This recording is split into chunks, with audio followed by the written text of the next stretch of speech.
Now, there is a growing chance that former Reggae Boys technical director Clovis de Oliveira will be coaching in the Jamaica Premier League after Chapleton Maroons sacked Lenny Hyde following their 3-0 defeat to Humble Lion on Sunday at Effortville.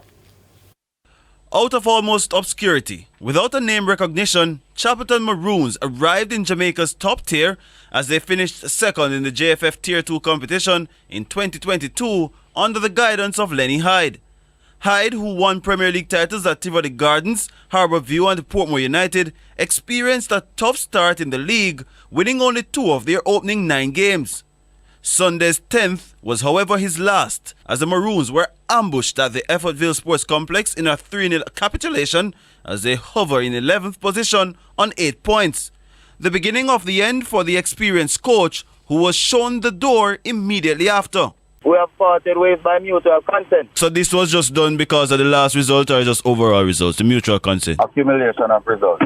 But according to Hyde, it was not an amicable settlement. I don't know about that. Man, them fired me after the match yesterday. Them don't give no reason. Them just say, them fired me. And Hyde feels the move was rushed on the back of a decision he made on Saturday with his Da Costa Cup stars. Use my player, them play the all man in match Saturday. I use some of them playing at the match yesterday. We use my player, we use the player them play Bush League. After we use them, they carry the team come up Premier League.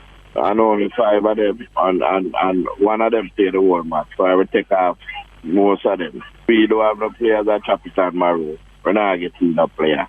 So I have 13 man there on the team yesterday. 30. 2 players supposed to come in on Thursday, gone, but it was late, so them couldn't play. A club official says former Reggae Boys technical director Clovis de Oliveira will take over the reins on February 1, but the 68-year-old says things are not yet finalized.